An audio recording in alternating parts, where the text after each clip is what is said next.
గణేశాయ నమః, గాయత్రీదేవి నమః. ముందుగా ప్రేక్షక వీక్షణ మహాశీలందరికీ కూడా నమస్కారం. కోరికలను జయించడము అంటే ఏంటి, ఎలాగా? అలాగే మన జీవితంలో నిజమైన మిత్రులు అంటే ఎవరు, ఎలా అర్థం చేసుకోవాలి దాన్ని? అలాగే తెలియక చేసేటటువంటి కొన్ని పనులు ఉంటాయి, అందులో కొన్ని ప్రధానమైనటువంటి 3 పనులు ఉంటాయి. వాటి వల్ల జీవితం ఎలా వృధా అయిపోతుంది అనేటటువంటి విషయాల్ని చాణక్యుడు ఏ రకంగా చెప్పాడు అనే విషయాన్ని ఇప్పుడు మనం తెలుసుకునే ప్రయత్నం చేద్దాం. జన్మ మృత్యోహి యాత్యేకే భునక్త్యేక శుభాశుభం నరకేషు పతత్యేకే ఏకో యాతి పరాంగతిం. అంటే దీని అర్థం ఏంటి అంటే కనుక, జీవి పుట్టుగా మరణం ఒంటరిగానే ఉంటుంది. శుభాశుభ కర్మలను చేసిన వాడే అనుభవిస్తాడు, ఎవరికి వాడే నరకానికి పోతాడు. ఉత్తమగతిని పొందిన చేసిన వాడి శుభకర్మ వల్లనే తప్ప ఇంకో దానివల్ల కాదు. అంతేగాని మరొకరు ఎవ్వరూ దీనికి కారణం కాదయ్యా, ఒకరి భారాన్ని మరొకరు మొయ్యరు అని సారాంశం దీనికి సంబంధించినటువంటిది. అంటే దీని అర్థం ఏంటంటే, జీవిస్తాం, పుడతాం, మళ్ళీ మరణిస్తాం. జీవించినప్పుడు ఒంటరిగానే పుడతాం, మరణించినప్పుడు కూడా ఒంటరిగానే పోతాం. ఈ రెండిటికి కారణం ఏమిటి అంటే కనుక, మనం చేసినటువంటి శుభకర్మ. గతంలో చేసినటువంటి కర్మ ఏదైనా ఉందనుకోండి, మంచివాడికి పుడతాం, గొప్పవాడికి పుడతాం, గొప్పగా జీవిస్తాం. లేదా మనం చేసినటువంటి కర్మ మంచిది కాదనుకోండి, ఏ పాపాత్ముడికో పుడతాం, లేకపోతే ఏ కొంచెం తక్కువ పరమైనటువంటి స్థాయిలో ఉండేటటువంటి లేదా డబ్బు లేనటువంటి వాడికి, ఇలాంటి వాడికి పుట్టడం కానీ. అంటే మనం పుట్టేటటువంటి పుట్టుకకి కారణము, లేదా మనం పుట్టే జన్మకి కారణము, లేదా మనం అనేక రకాల జీవరాశులు 84 లక్షల జీవరాశులు మనిషిగా పుట్టడానికి కారణము, ఇలా అన్నిటికీ కారణం ఎవరు అంటే కనుక మనం చేసుకున్న శుభాశుభ కర్మలే. ఎవరైతే ఇక్కడ శుభకర్మలు చేసుకున్నారో దానికి తగ్గానే అనుభవిస్తారు. ఎవరైతే శుభకర్మలు చేసుకున్నారో, శుభ కార్యక్రమాలు చేసుకున్నారో, వాళ్ళ ధర్మంగా ఉన్నారో వాళ్ళు ఖచ్చితంగా స్వర్గానికే పోతారు. ఎవరైతే పాపకర్మలు చేశారో వాళ్ళు మళ్ళీ తిరియక రూపంలో మళ్ళీ కింద జన్మకు పోతూ ఉంటారు. కాబట్టి మనం ఒంటరిగా పడతాం, ఒంటరిగా పోతాం. మనం చేసినటువంటి పనే మన వెనకాల ఉంటుంది తప్ప ఎవ్వరూ దీనికి కారణం కాదు. మన నరకానికి, మన స్వర్గానికి మనమే కారణం అవుతామని చెప్పేసి ఇక్కడ చెప్తున్నాడు. అయితే ఇంకొకళ్ళ వల్ల కానీ, మన భార్య వల్ల కానీ, మన పిల్లల వల్ల కానీ, ఎవరో వల్ల కానీ మన జీవితం ఎక్కడా కూడా స్వర్గ నరకానికి సంబంధం ఉండదు. ఎందుకంటే మనం శుభకర్మలు చేయడానికి మాత్రమే పుట్టాం. పిల్లల కోసం అండి, లేకపోతే భార్య కోసం అండి, అక్రమంగా సంపాదిస్తున్నానండి, అధర్మంగా సంపాదిస్తున్నానండి, ఇవంతా కూడా మా పిల్లల కోసం అంటే అది పిల్లలు సంపాదించమని మనకు చెప్పినా చెప్పకపోయినా, ఒకవేళ నిజంగానే పిల్లలు చెప్పినా, లేకపోతే భార్య చెప్పినా, ఇంకొకరు చెప్పినా కూడా దానికి మనకొచ్చే గతికి సంబంధం లేదు. లేదా ఎవడో స్నేహితుడు సలహా ఇచ్చాడు, ఎవరై మోసం చేసి అందరూ సంపాదిస్తున్నారు, మనం సంపాదించడానికి ఏముందిరా అని వాడు సలహా ఇచ్చాడు కదా అని చెప్పేసి మనం చేసేటటువంటి పాపకర్మ యొక్క ప్రభావం వాడికి ఏం పోదు. దానివల్ల వచ్చేటువంటి ఫలితం వాడే అనుభవించడు, మనమే అనుభవిస్తాం. కాబట్టి ఎవరో ఏదో చెప్పారు కదా అని అన్యాయ అక్రమాది మోసాది కార్యక్రమాలు చేయడం వల్ల ప్రయోజనం, దానికి తగ్గ శిక్ష మనమే అనుభవిస్తాము. అంచేత చాలా జాగ్రత్తగా ఇక్కడ జీవితాన్ని మార్చుకోవాలి అని చెప్తున్నాడు ఇక్కడ చాణక్యుడు. అలాగే తృణం బ్రహ్మవిద స్వర్గ శృణం శూరస్య జీవితం జితాశస్య తృణం నారి నస్పృహస్య తృణం జగత్. దీన్ని చాలా గొప్ప విషయం చెప్పాడు చూడండి. అంటే దీని అర్థం ఏంటి అంటే కనుక, బ్రహ్మవేత్తలకు స్వర్గ సుఖాలు గడ్డిపోచతో సమానం. అలాగే శూరులకు జీవిత ఆశ కూడా అలాంటిది. అలాగే ఆశారహితుడికి లేదా తపస్సు చేసుకునేటటువంటి వాడికి స్త్రీ కూడా అలాంటిదే. అలాగే కోరికలను జయించినటువంటి వాడికి ఈ జగత్తంతా కూడా తృణంతో సమానం, అంటే గడ్డిపోచుతో సమానం అని అర్థం. అంటే ఎంత బాగా చెప్పాడు చూడండి. అంటే బ్రహ్మవేత్తలకి స్వర్గ సుఖాలు కానీ, లేకపోతే ఇంకో సుఖం కానీ, లేకపోతే రంభావరసి మేనక అప్సరసలు కానీ, లేకపోతే ఇంకొకటి కానీ, పట్టుపానుపులు కానీ, రకరకాలు ఈ కోరికలు ఇవన్నీ కూడా ఆయన గడ్డిపోచుతో సమానం అంట బ్రహ్మవేత్తకి. అండి ఏం చేయాలంటే బ్రహ్మవేత్త అంటే ఏంటి? బ్రహ్మవేత్త అంటే బ్రహ్మమును ఎరిగినవాడు. బ్రహ్మమును ఎరగడం అంటే ఏంటి? తన ఆత్మ యొక్క, అంటే ఆత్మజ్ఞానాన్ని గ్రహించినటువంటి వాడు. అంటే నేను ఎలా పుట్టాను, నేను భగవంతుడి యొక్క ఆత్మ నుంచి వెడవబడినటువంటి వాడే మళ్ళా తిరిగి భగవంతుల్లో లీనమవుతున్నాను. కాబట్టి అదంతా కూడా భగవత్ సృష్టిలో నేను కూడా ఒక సృష్టిలో ఒక అణువు లాంటి వాడిని.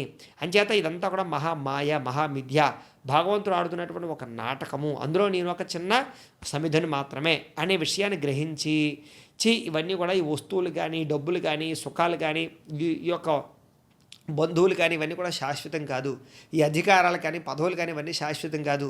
ఇదంతా ఏదో నడుస్తోందంటే మాయ అని తెలుసుకున్నవాడు ఉన్నాడు అనుకోండి, వాడికి స్వర్గము, సుఖము, భోగము, ఐశ్వర్యం ఇవేవి కూడా లెక్క కాదు. అసలు గడ్డిపోచుతో సమానం. వాటిని పట్టించుకోడు, వాటిని గొప్పగా చూడడు. మనం గడ్డిని ఎలా చూస్తాం? పెద్దగా ఇంట్లో బిరువాలో పెడతాం ఏంటి దాన్ని? అవునాను గడ్డిని తొక్కుకుంటూ పోతాం, లేకపోతే దాన్ని అసలు లెక్కే చెయ్యం మనం. అంటే గడ్డి పోచని ఎంత మనం చులకనగా చూస్తామో అంత చులకనగా చూస్తాడు స్వర్గ సుఖాలని బ్రహ్మవేత్త, అంటే బ్రహ్మాన్ని ఎరిగినటువంటి వాడు. అందుకనే రమణ మహర్షి లాంటి వాళ్ళు గోచి పెట్టుకుని అసలు ఏమీ లేకుండా కూడా ఉండేటటువంటి దిగంబర స్వరూపంలో ఉండేటటువంటి మునులు కూడా మనం చూస్తూ ఉంటాం. అంటే వాళ్ళకి అవేవి అసలు లెక్కలోకి లేవు, అసలు ఈ సృష్టిలో ఉండేటటువంటి కనిపించే పదార్థం కదా వాళ్ళకి, కనిపించని అతీతమైన శక్తిని వాళ్ళు గ్రహించారు కాబట్టి. అలాగే శూరులకు జీవితం మీద ఆశ. శూరులు అంటే ఎవరు చూడండి, యుద్ధంలో శూరత్వంతో ధైర్యంతో మనం అంతెందుకు మహాభారతమే తీసుకుందాం. మహాభారతంలో కర్ణుడిని మనం ఎలా పోలుస్తామంటే శూరుడు, వీరుడు, శూరుడు. ఆయనకి ప్రాణం పోవడం లెక్కేం కాదు, అసలు ప్రాణం అనేటటువంటిది అసలు ఆయన దృష్టిలో ఒక అద్భుతమైనటువంటి విషయమే కాదు.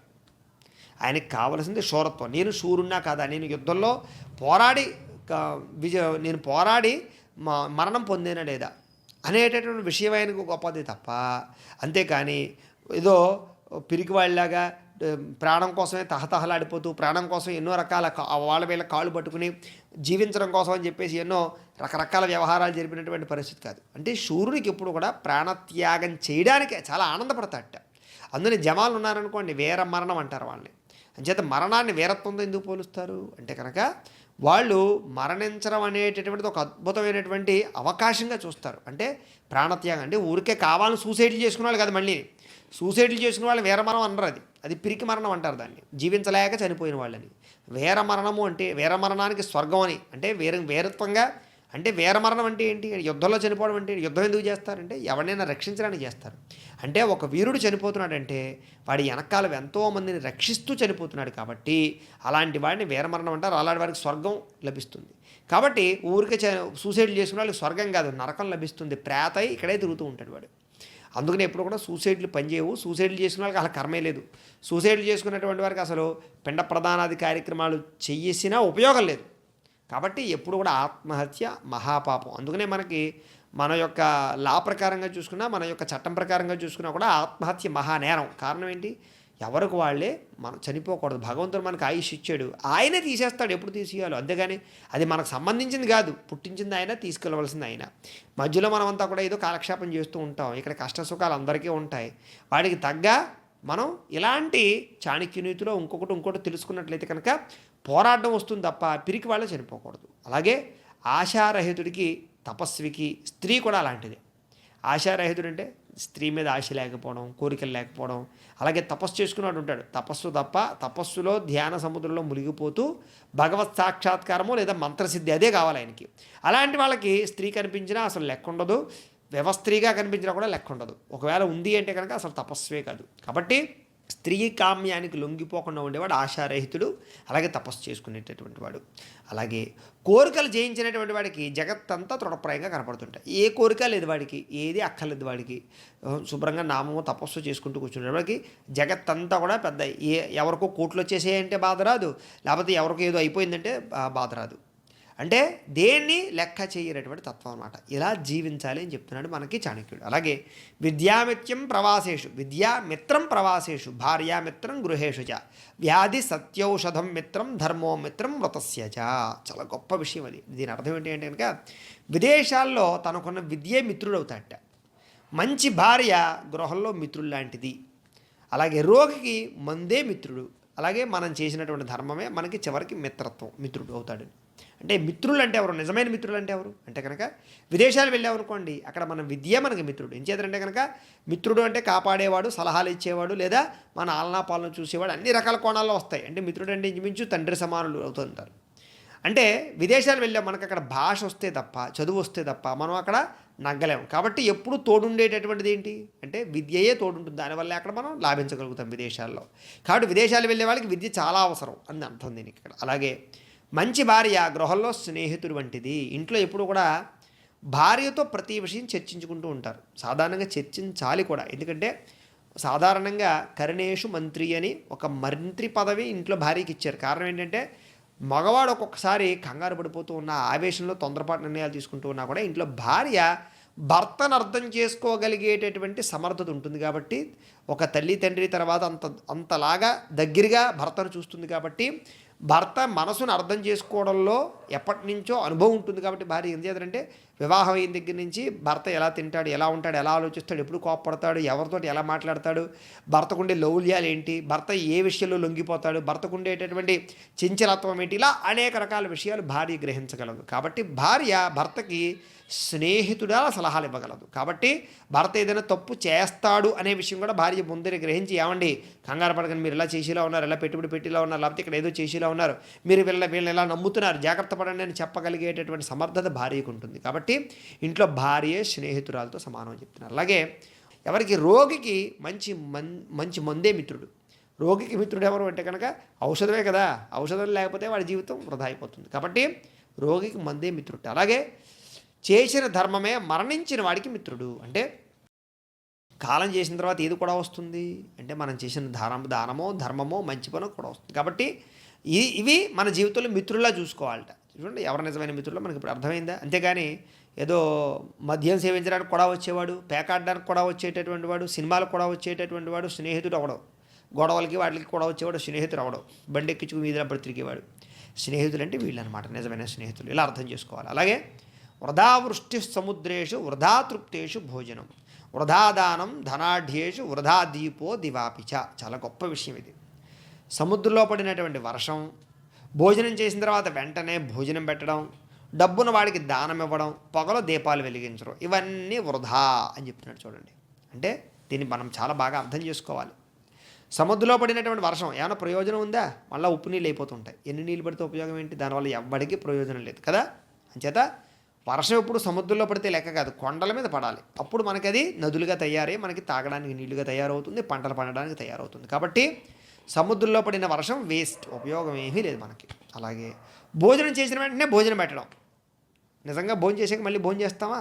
దానివల్ల ఎవరికైనా ప్రయోజనం ఉందా? పెడితే తినం. ఎందుకంటే ఈ ప్రపంచంలో తృప్తి అనేది భోజనం వల్లే వస్తుంది. డబ్బు కావాలంటే ఒక కట్టిచ్చాక ఇంకొక కట్టిస్తే, ఒకవేళ ఏమైనా పెట్టుకోవడానికి ఏదైనా లేకపోయినా ఎక్కడో ఒకటి చుట్టేసుకునైనా సరే, అవసరమైతే కట్టుకున్నటువంటి బట్టలు ఇప్పేసైనా సరే అందులో మూట కట్టుకుని వెళ్ళిపోయే వాళ్ళు కూడా ఉంటారు. అంటే అంత డబ్బు ఇస్తే మాత్రం ఎవరైనా సరే ఎక్కడైనా పెట్టుకోగలుగుతారు, అంతైనా దాచగలుగుతారు. కానీ భోజనం ఒకసారి పెట్టాక మళ్ళీ భోజనం చేయమంటే వెంటనే చేయరు. కనీసం 2-3 గంటలైనా గ్యాప్ ఉండాలి కదా.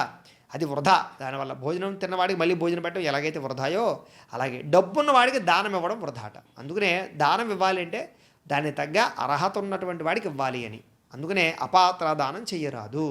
నీకు ఎవడో ఇష్టం, వాడికి పట్టుకెళ్ళి బంగారం దానం ఇస్తాను, నాకు తెలిసిన వాడు, మాకు కావాల్సిన వాడు అంటే కుదరదు. ఎందుకంటే డబ్బును వాడికి దానం ఇస్తే వేస్ట్, దానివల్ల ప్రయోజనం లేదు. ఎవరికి ఇవ్వాలంటే కనుక అది నిజంగా అవసరమైనటువంటి వాడు ఉంటే వాడికి ఇవ్వాలి. ఇప్పుడు మంచం ఉంది, ఎవడో నిజంగా వాడి ఇంట్లో మంచం లేక ఇబ్బంది పడుతూ పడుకోవడానికి కటిక నేల మీద పడుకుంటున్నాడు వాడు అంటే అప్పుడు వాడికి పట్టుకెళ్ళి మంచం ఇవ్వాలి. ఇలాగా మనం ఏమిద్దామన్నా, చెప్పులు ఇద్దామనుకున్నాం, ఆల్రెడీ 4 చెప్పులు చేతరుండి మంచి ఫ్యాషన్ చెప్పులు వేసుకుని వాడికి మళ్ళీ పట్టుకెళ్ళి చెప్పులు ఇవ్వకూడదు. ఇల్లు లేని వాడికి ఇల్లు ఇవ్వాలి. అలాగే ఏదైతే అవతల వ్యక్తికి లేదో అది పట్టుకెళ్ళి ఇవ్వాలి తప్ప అన్నీ ఉన్నవాడి పట్టుకెళ్ళి మనకి ఇష్టం కదా అని దానం ఇవ్వడం అనేటటువంటి మాత్రం దానగుణం కాదు. నీకు కావాలంటే వేరేగా ఇచ్చుకో, కానీ దానంగా ఇవ్వకు, గిఫ్ట్గా ఇచ్చుకో. గిఫ్ట్లు ఉన్నాయనుకోండి, బర్త్డే గిఫ్ట్లు, పెళ్లి గిఫ్ట్లు ఇస్తుంటాం మనం, ఎక్కువైపోయి ఇస్తూ ఉంటాం మనం, లేదా గొప్ప కోసం ఇస్తూ ఉంటాం, లేదా అనేక రకాల కారణాలు ఉంటాయి. అదంతా వేరు, గిఫ్ట్ ఇవ్వడం వేరు, కానీ దానం ఇవ్వడం వేరు. దానం ఇచ్చినటువంటి ప్రయోజనం మనకు కలగాలంటే దరిద్రుడికే దానం ఇవ్వాలి తప్ప ఐశ్వర్యవంతుడికి దానం ఇస్తే పని చేయదు అని చెప్తున్నాడు ఇక్కడ. అది చాలా ప్రధానమైనటువంటి విషయం, నీతి, ఈ యొక్క శ్లోకంలో ఉండే నీతి అనమాట. అలాగే పగలు దీపాలు వెలిగించడం ఇవన్నీ కూడా వృధాతో సమానం. పొట్టపగలు దీపాలు వెలిగిస్తే ఎవరికి కనబడుతుంది, దానివల్ల ఎవరికి కాంతి? రాత్రి వెలిగిస్తే దేనికైనా కాంతి కదా. అందుచేత ఏవే వృధా చెప్పాడు. ఇలాగా ఇంకా అద్భుతమైనటువంటి విషయాలు మనకి చాణక్యుడు చెప్పాడు. అవన్నీ కూడా తదుపరి వీడియోలో మనం తెలుసుకునే ప్రయత్నం చేద్దాం. గోబ్రాహ్మణేభ్యః శుభమస్తు నిత్యం. లోకా సమస్తాః సుఖినో భవంతు. స్వస్తి.